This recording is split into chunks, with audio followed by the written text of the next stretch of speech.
नमस्कार, मैं हूं मनोज वर्मा और आप देख रहे हैं अटेंशन। और आज अटेंशन में बात होगी संघ की मुस्लिम शक्ति की। जी हां, लोकसभा चुनाव को लेकर आरएसएस यूपी की तर्ज पर एमपी में भी मुस्लिमों को भाजपा से जोड़ने की पुरजोर कोशिश कर रहा है। संघ के अनुसांगिक संगठन राष्ट्रीय मुस्लिम मंच ने मध्य प्रदेश में राष्ट्रवादी विचारधारा के करीब 4.5 लाख मुस्लिमों को जोड़ने का दावा किया है। एमपी में मुस्लिमों की आबादी 7% से ज़्यादा है और 22 विधानसभा सीटें ऐसी है जिस पर उनका वोट अहम भूमिका निभाता है, जबकि कुल 47 विधानसभा सीटों पर मुस्लिम वोटरों की संख्या 5000 से अधिक है। लोकसभा में करीब 5 सीटों पर इनकी संख्या प्रभावी है और यदि 10-15% मुस्लिम ही बीजेपी को वोट देते हैं तो इससे भाजपा के मिशन 29 को बल मिल सकता है।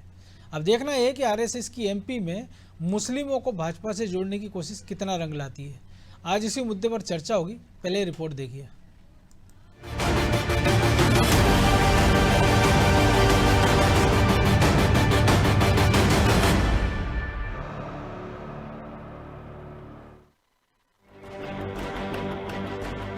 लोकसभा चुनाव का काउंटडाउन शुरू हो चुका है। बीजेपी और कांग्रेस दोनों दलों ने अपने अपने ताकतवर और जिताऊ उम्मीदवारों को मैदान में उतार दिया है। ऐसे में भला राष्ट्रीय स्वयंसेवक संघ कैसे पीछे रह सकता है। मध्य प्रदेश में लोकसभा चुनाव को लेकर आरएसएस पूरी तरह से एक्टिव है और संघ के राष्ट्रीय मुस्लिम मंच ने मध्य प्रदेश में रिकॉर्ड दर्ज कराया है। मुस्लिम मंच का दावा है कि मध्य प्रदेश के करीब 4.5 लाख मुस्लिम संघ से जुड़े हैं। आरएसएस के अनुषांगिक संगठन राष्ट्रीय मुस्लिम पसमानदा महासंघ के प्रदेश उपाध्यक्ष का कहना है कि कांग्रेस सिर्फ मजबूरी थी, संघ से किसी वजह से दूरी थी। अब वो वजह खत्म हो रही है क्योंकि अखंड भारत की जो कल्पना है वो बिना मुस्लिम के संभव नहीं। अगर भाजपा हमें सम्मान के साथ लेकर चलती है तो निश्चित तौर पर मुसलमान भाजपा को वोट देगा और भाजपा प्रचंड बहुमत से सरकार बनाएगी। कांग्रेस से मजबूरी थी और संघ से किसी वजह से दूरी थी, वो वजहें खत्म हो रही हैं तो नजदीकी बढ़ रही हैं। संघ अगर मुस्लिमों का सम्मान के साथ उन्हें आगे बढ़ाता है और विश्वास के साथ उन्हें अपने साथ लाता है, किसी भी मुद्दे पे दोनों पक्ष की बात सुन के और निर्णय सही लेता है, तो मुस्लिम बहुत तादाद में संघ के साथ जुड़ रहा है। क्योंकि हमें अखंड भारत की जो कल्पना है उसको साकार करना है और बिना मुस्लिम के वो मुमकिन नहीं है। हमारे वरिष्ठ नेताओं को चाहिए, अभी लोकसभा का जो वक्त चल रहा है चुनाव का, भारी अगर हमसे वोट लेना है तो मंचों में भी सम्मान के साथ हमें बुलाएं और बैनरों पे भी अपने हमारे साथ फोटो लगवाएं और दिल खोल के हमारे साथ चलें। निश्चित तौर पे ये जो मजबूरी कांग्रेस को वोट देने की है ये खत्म हो जाएगी। मुस्लिमों के संघ से जुड़ने को लेकर बीजेपी में खुशी की लहर है। बीजेपी इस बात को अच्छे से जानती है कि संघ बीजेपी का हिस्सा है। अगर लोकसभा में 400 सीटों का टारगेट हासिल करना है तो सभी वर्गों को साधना पड़ेगा, तभी ये लक्ष्य आसान होगा। बीजेपी अल्पसंख्यक मोर्चा के प्रदेश अध्यक्ष से एजाज खान का कहना है कि प्रधानमंत्री के विकास कार्यों से प्रभावित होकर मुस्लिम भाजपा की तरफ आकर्षित हो रहे हैं। वही इस मामले में कांग्रेस का कहना है कि मुस्लिम लोगों के साथ दोहरा रवैया रहा है, मुसलमानों के साथ इनका सौतेला रवैया रहा। पता नहीं ये किस आधार पर ये आंकड़े दे रहे हैं। संघ को गलतफहमी हो गई है कि मुस्लिम उनके साथ हैं। हाथी के दांत अलग होते हैं दिखाने के और खाने के। संघ किस आधार पर इस बात को बोल रहा है? संघ के पास ना कोई रिकॉर्ड है, ना कोई बाइलाज है, ना कोई मेंबरशिप है, ना किसी संस्था कोई रजिस्टर है। ये कैसे बोल रहे हैं उनके साथ लोग जुड़ गए? वो तो चूंकि सत्ता उनके साथ चल रही है, भाग उनका साथ चल रहा है बीजेपी का, तो संघ उसका मुखिया होने के नाते इस तरह क्लेम कर रहा है। मैं नहीं समझता कि जो लोग संघ के इस तरह की बातें कर रहे हैं उनको समझ होना चाहिए कि माइनॉरिटी के लोगों के साथ तो संघ की दौरी नीति रही है। संघ के लोगों के साथ जिस तरह का व्यवहार उनका रहता है और जो जिस वर्ग की आप बात कर रहे हैं वो वर्ग के साथ जिस तरह सौतेलापन है उसमें कोई इनके साथ आने वाला नहीं है। ये बात सही है कि आज तारीख भारतीय जनता पार्टी के साथ में कुछ लोग जुड़े होने से इनको गलतफहमी हो गई संघों के, वो हमारे साथ जुड़े। मुसलमानों को लेकर बीजेपी और कांग्रेस के अपने अपने तर्क हैं, लेकिन ये तो लोकसभा चुनाव के नतीजे ही बताएंगे कि आखिर मुस्लिम वोटर किस दल के साथ हैं। भोपाल से अनादि टीवी के लिए शबाना बानो की रिपोर्ट।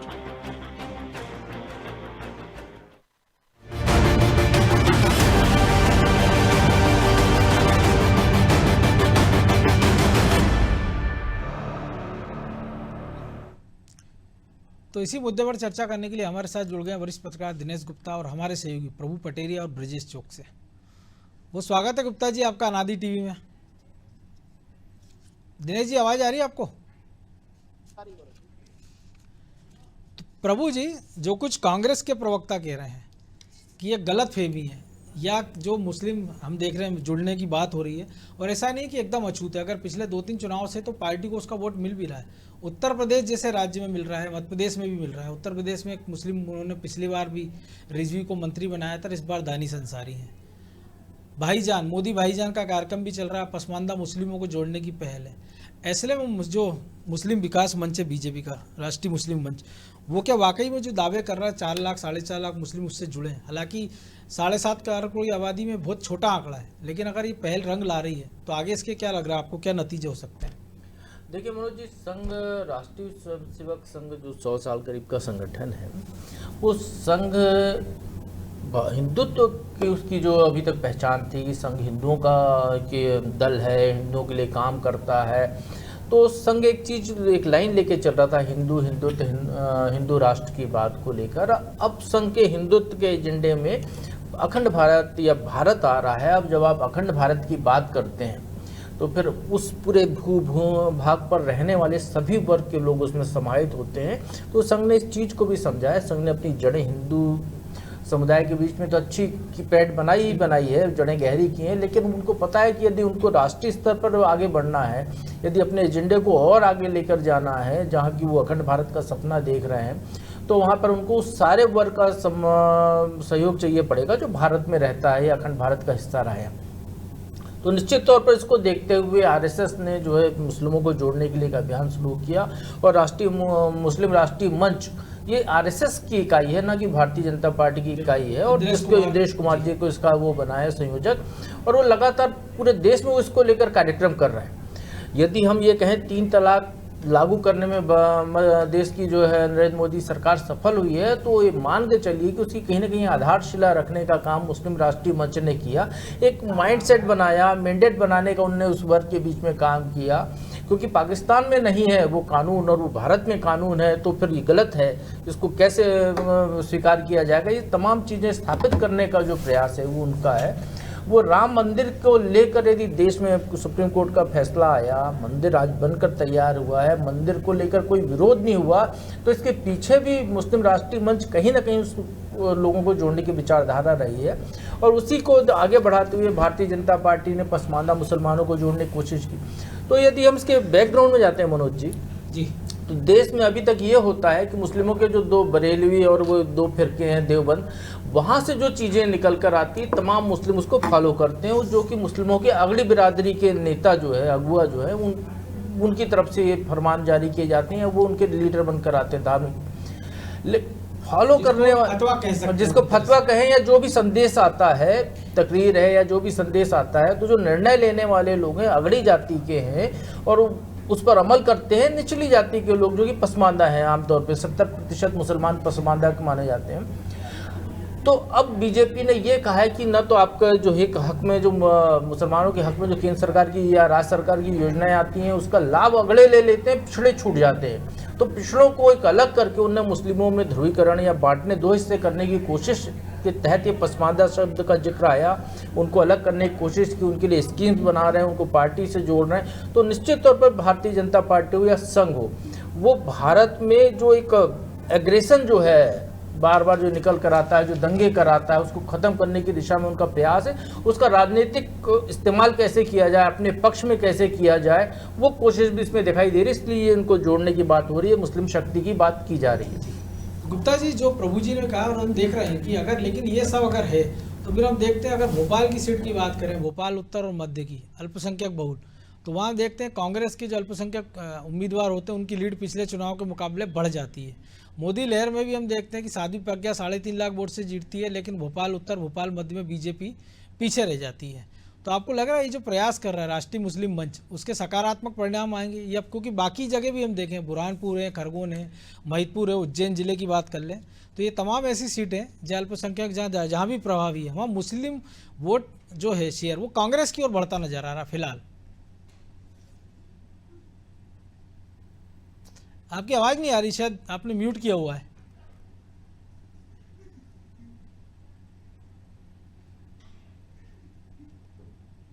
अब भी आपकी आवाज़ नहीं आ पा रही गुप्ता जी।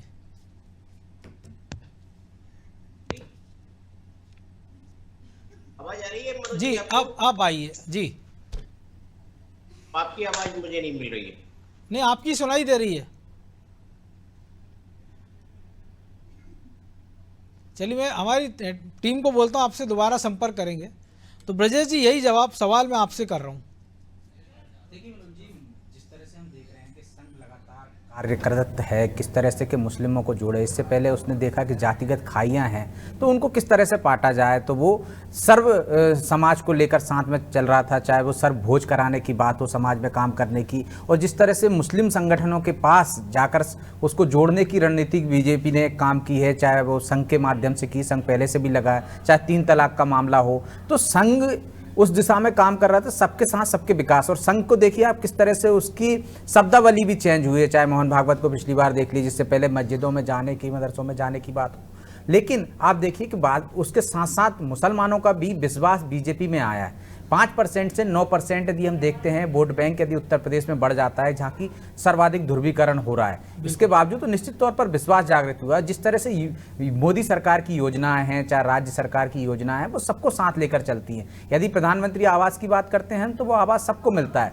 यदि अन्य योजना की बात करते हैं, यदि किसी को खाद्यान्न मिल रहा है तो वो सबको मिल रहा है। तो आप देखिए, शौचालय बन रहा है तो सबको बन रहा है, किसी से किसी तरह से जाति के आधार पर, धर्म के आधार पर भेदभाव नहीं हो रहा है। लेकिन सियासत है उसमें, जिस तरह से कांग्रेस लगातार और ओवैसी लगातार जिस तरह से बोलते रहते हैं कि एक वर्ग जो उनका वोट बैंक है वो कहीं ना कहीं खिसकता जा रहा है, तो उसको साधने के लिए वो खिलाफत करते हैं और वो एक तरह से ध्रुवीकरण करने की कोशिश करते हैं, जिसकी वजह से मुसलमानों का कुछ एक वर्ग ऐसा है जो भरोसा नहीं कर पा रहा। लेकिन जो मैंने पहले कहा कि भरोसा आने लगा है धीरे धीरे, क्योंकि भेदभाव नहीं है। आप हाल ही के मामले में देख लीजिए आप किस तरह से सीए को लेकर एक तरह से भ्रम फैलाया गया कि हिंदुस्तान के मुसलमानों को कोई खतरा है क्या उससे। तो ये जो भ्रम फैलाने की जो रणनीति है वो कहीं ना कहीं उन लोगों को भ्रमित कर देती है जो कम पढ़े लिखे हैं, जिनको पता नहीं है कि एक्ट में क्या है, उनके साथ कुछ अधिकार छीने नहीं जा रहे हैं उनके, तो वो लोग भ्रमित हो जाते हैं। और इससे अशिक्षा भी एक बड़ा कारण है कि इस वर्ग में हम देखते हैं जनसंख्या बहुत ज्यादा है, बच्चे बहुत ज्यादा हो जाते हैं। पढ़े लिखे नेता वो भी तो उसको आगे बढ़ा रहे हैं। पढ़े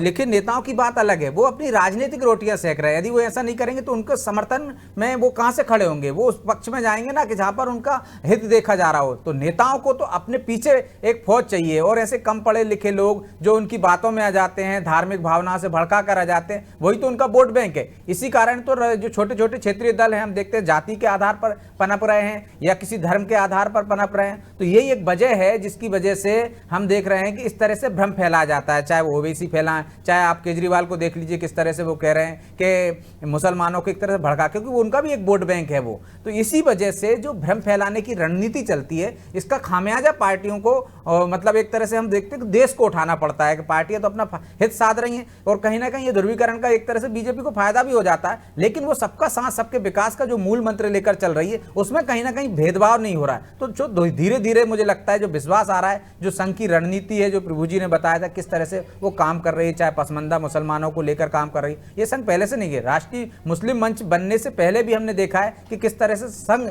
सबको साथ लेने की जतन में लगा हुआ था। जब 2014 के बाद से वो इसमें तेजी आई है कि किस तरह से बाकी के वर्गों को भी साधने का जतन करें, क्योंकि संघ तो पहले भी मानता है, मोहन भागवत भी कह चुके हैं, संघ प्रमुख भी कह चुके हैं कि सब सनातनी हैं, कोई अलग नहीं है। तो गुप्ता जी सब सनातनी, लेकिन जो एक आशंका रहती शायद ये भी एक दूर करने का प्रयास है कि कभी सीए को लेकर, कभी उत्तराखंड में जब यूसीसी आ जाता है तो उसको लेकर कुछ आशंकाएं नजर आ जाती हैं। तो सबको साथ लेके चलने का प्रयास है, शायद इसीलिए एक मंच ये काम कर रहा है और इस दिशा में शायद आगे बढ़ता नजर आ रहा है। मनोज जी, अब आपको आवाज मिल रही है मेरी? जी बिल्कुल। देखिए मनोज जी, जो एक्सरसाइज, पॉलिटिकल एक्सरसाइज दिख रही है वो एक अलग चीज होती है जी। आप किसी भी इतने बड़े भारत में 4-4.5 लाख यदि मुस्लिम जोड़ लिए तो कोई बहुत बड़ा ऐसा हम ये नहीं कह सकते कि ये केवल मध्य प्रदेश का आंकड़ा है जी। हाँ, नहीं कहीं भी देखिए, तब भी मध्य प्रदेश के हिसाब से भी देखोगे आप, फिर पूरे देश के हिसाब से देखो। कब से बात चल रही है? जब लोकसभा का, विधानसभा का चुनाव उत्तर प्रदेश में हुआ था, गुजरात में भी बात आई थी पसमानदा मुसलमानी, कहाँ का नहीं आई। देखिए, कहने की बात अलग होती है और एक्चुअल में आप करिए, आप किस तरह का एक्ट कर रहे हैं। आप जहां उनके देखिए, जहां भी धार्मिक स्थलों की बात होती है वहां टकराव के हालात तो बनते ही है ना। एक मैसेज तो पूरे देश में जाएगा है ना कि आप एक हिंदुत्व की राजनीति के साथ आगे बढ़ रहे हैं। आपका चुनावी मुद्दा क्या है? जो नारा है वो चुनावी मुद्दा नहीं है, सबका साथ सबका विकास। आपका जो नारा है उससे हटके हिंदुत्व पर बात हो रही है। राम मंदिर पे आप देखिए कौन सा भारतीय जनता पार्टी का नेता है जो ये कह रहा हो कि नहीं साहब हम सबका साथ सबके विकास पर चलेंगे, जितने सरकारी विज्ञापन है वो काय पे चल रहे हैं। तो ये जो है कहीं भी ये बताने के लिए ठीक है कि हम ऐसा कुछ कर रहे हैं, लेकिन जब धरातल पर आप देखेंगे ना लोगों का विश्वास जीतना बहुत मुश्किल होता है। जैसे जब विश्वास टूटता है और फिर उसको वापस जोड़ना बहुत मुश्किल होता है। और ये आज की बात तो है नहीं, ये तो कई जो है आप 100 साल का यदि संघ है तो ये 100 साल का जो की दूरी है, ये 100 साल की दूरी कुछ सालों में दूर नहीं हो जाएगी, उसके लिए बहुत जतन करना पड़ेगा। क्योंकि लेकिन आप कह सकते हैं सकारात्मक पहल तो कह ही सकते हैं कि अगर संघ प्रमुख किसी दरगाह में जा रहे हैं, मुस्लिम पदाधिकारियों से मिल रहे हैं और इसके बाद ये पहल राजनीतिक मजबूरी कह सकते हैं आप, सकारात्मक पहल नहीं कह सकते। ये आपकी मजबूरी है, सर्व स्वीकारता आपकी मजबूरी है, क्योंकि आप इस एक एजेंडे को लेकर राजनीति हमेशा नहीं कर सकते। आप सितंबर में ही संघ प्रमुख ने कहा था ना कि जितना हिंदुस्तान हिंदुओं का है उतना मुसलमानों का है। तो ये बात किसने कही? ये विभाजन की रेखा खींची किसने? केवल अकेले कांग्रेस ने नहीं खींची। हम क्या होता है कांग्रेस भारतीय जनता पार्टी पर आरोप लगा दे, भारतीय जनता पार्टी कांग्रेस पर लगा दे, ये तो हो नहीं सकता ना। दोनों बराबर जिम्मेदार है इसकी। और जब हमने देखा है कि जब कई धर्मों के लोग इस देश में, हिंदू मुस्लिम की बात नहीं है, कई धर्मों के लोग, जब सारे धर्मों के लोग हैं तो आपकी जो राजनीतिक एजेंडा है वो सर्वधर्म समभाव का ही होना चाहिए, एक जैसे भाव का होना चाहिए। यदि कांग्रेस तुष्टीकरण कर रही हो, भारतीय जनता पार्टी नहीं कर रही, तो ये थोड़ा सा कहीं ना कहीं आप दोनों में विरोधाभास दिखता है। इसलिए आज जब अलग अलग मंचों पर अलग अलग तरह के बयान आते हैं, संघ प्रमुख कुछ और कहते हैं और उनके नेता क्या कहते हैं, उनके नेताओं के जो बयान आते हैं वो भड़काने वाले आते हैं। तो इसलिए ये एकदम लोगों का भरोसा नहीं होता। आप नकारात्मक जो प्रचार होता है वो ज्यादा लोगों के पास बहुत आसानी से पहुंचता है। जो आपकी सकारात्मक पहल है उसमें बहुत समय लगता है, बहुत श्रम साध्य काम है। ये एक दिन का काम नहीं है। जितने दशकों में ये दूरी बढ़ी है उतने दशकों के बाद ही ये घटेगी। प्रभु जी घटेगी, लेकिन एक शुरुआत तो मान सकते हैं कि ठीक है, क्योंकि जो एजेंडा बीजेपी लेके चली उसको वो पूरा करने में उनको 4 दशक का समय लगा। देखिए मनोज जी, बीजेपी की सरकार बनने के पहले अटल बिहारी वाजपेयी जब 2000 की जो सरकार थी उसके पहले यदि हम देखते हैं तो इस देश में चाहे कांग्रेस सरकार हो या जनता पार्टी की सरकार रही, जो भी सरकारें रही हैं, वो सरकारें समावेशी सरकार थी, सभी धर्मों के लिए बात करती थी। तब कहीं कोई सवाल नहीं उठा कि अल्पसंख्यकों के लिए हम काम कर रहे हैं या हम। एक हिंदूवादी पार्टी जब सरकार में आई, भारतीय जनता पार्टी ने अपने आप को हिंदूवादी पार्टी कहा, तो इनको बताना पड़ रहा है कि हम मुस्लिमों के लिए ये स्कीम चला रहे हैं, हम उनके लिए ये कर रहे हैं, उनके लिए। इसके पहले भी स्कीमें हो रही थी, अल्पसंख्यक विभाग पहले से है, मदरसों के लिए ग्रांट पहले से जा रही है, उनके लिए शिक्षा, स्वास्थ्य, तमाम सुविधाएं उस वर्ग को पहले से जा रही हैं। बताने वाला कोई नहीं था, देश को बांटकर अलग करके बताने वाला कोई नहीं था कि हमने इस वर्ग के लिए ये किया, इस वर्ग के लिए किया। चूंकि आपने एक अपनी छवि बनाई हिंदूवादी पार्टी की, हिंदूवादी दल के लोग हैं यहाँ, तो आपको ये बताना पड़ रहा है, क्योंकि आप 300 हिंदू मुस्लिम करके आप 303 तक तो पहुँच सकते हैं, लेकिन आपको जो है 370 पे पहुंचना है तो आपको उस जो मुस्लिम समुदाय है उसका भी वोट चाहिए। आपको जम्मू कश्मीर में भी आपको जगह दिखानी है अपनी कि हम हैं यहाँ, तो आपको उस वर्ग का वोट चाहिए। तो आपको फिर उसको साथ लेकर चलना पड़ेगा। फिर जब आप खुद कोशिश करेंगे उनको साथ लाने के लिए, तो आपके सहयोगी जो संगठन है जिसमें RSS भी है, तो उनको भी वो कदम उस दर बढ़ाने पड़ेंगे, क्योंकि एक स्थायी आधार उनको आपके लिए बनाकर देना, एक प्लेटफॉर्म बनाकर देना जिस पर आप चल के आपका जो लक्ष्य है उसको पूरा कर सके। तो ये बताने की जरूरत इसलिए पड़ती क्योंकि आप पहले विरोध करते थे। आप यदि विरोध नहीं करते तो आपको बताने की जरूरत नहीं थी। भारत के संविधान धर्मनिरपेक्षता का है, धर्मनिरपेक्षता के भाव से ही सरकारें काम करती हैं। यदि वर्तमान सरकार भी ये ठान ले कि वो अल्पसंख्यकों के लिए स्कीम बंद कर देगी, तो वो ऐसा कर नहीं सकती है, क्योंकि संविधान उसको इसकी इजाज़त नहीं देता है। तो निश्चित तौर पर जो चल रहा है आप वही चलने दे रहे हैं, बस आप प्रचार कर रहे हैं कि हम अल्पसंख्यकों के लिए ये कर रहे हैं हम, क्योंकि आपको उस वर्ग को अपने साथ लाना है वो जो दूर था। अभी आपने जो बात की थी, मध्य प्रदेश में बीजेपी ने विधानसभा चुनाव में कितने मुसलमानों को टिकट दिया? बिल्कुल। यदि आप मुसलमानों को टिकट ही नहीं देंगे तो फिर आप कैसे आंकेंगे कि आपका कैंडिडेट के सामने उसके मुस्लिम उम्मीदवार जो दूसरी पार्टी था उसका तो वोट बढ़ गए? हेमंत बिस्वा जैसे नेता कह ही रहे हैं ना खुलेआम कि अगर आप हमको वोट ही नहीं दोगे तो हम कैंडिडेट क्यों देंगे? नहीं, आप कैंडिडेट नहीं दोगे तो वो वोट क्यों देंगे? नहीं तो मध्य प्रदेश में यदि आप बात कर रहे हो तो भोपाल में भी उम्मीदवार उतारा था ना, लेकिन समर्थन चुनाव में उम्मीदवार उतारा था, लेकिन चुनाव के पहले उतारा था। आज आरिफ मसूद है, यदि हम मध्य के विधायक की बात कर लेते हैं, आरिफ वकील की बात करें इतने सालों से, तो वो सिर्फ मुस्लिमों के नेता नहीं, उनको हिंदू समुदाय का भी वोट मिलता है। आरिफ मसूद को नए भोपाल से ज़्यादा वोट मिला। नए भोपाल में वो वोट बैंक जो कि बीजेपी का वोट बैंक कहा जाता था, वो उधर शिफ्ट क्यों हुआ? क्योंकि उसने अपना चरित्र ऐसा रखा, उसने विधायक के तौर पर अपनी इमेज ऐसी रखी, लोगों के काम ऐसे किए कि लोगों को उस पर भरोसा जगा।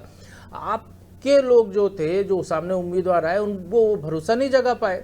आप उम्मीदवार दीजिए, 5 साल काम करने का मौका दीजिए, उसके बाद आप देखिए तो परिवर्तन आपको दिखाई देगा। लेकिन आप चुनावी लाभ के लिए इन चुनाव के बीच में उम्मीदवार उतारेंगे और आप कहेंगे कि हमको तो वोट दिया नहीं, वो समुदाय हमारे से साथ नहीं आता है, तो ये यहाँ पर फर्क पड़ता है मनोज। तो शायद गुप्ता जी इसी का खामियाजा कांग्रेस भी भुगत रही है क्या, कि बीजेपी हार्ड हिंदुत्व से मुस्लिमों को रिझाने में लगी है, और वो पहले उन पर तमगा था कि वो अल्पसंख्यकों की फेवर करती है, और अब वो सॉफ्ट हिंदुत्व की ओर जा रहे हैं, जो आप कह रहे हैं कि पीछे पूरा राजनीतिक एजेंडा है।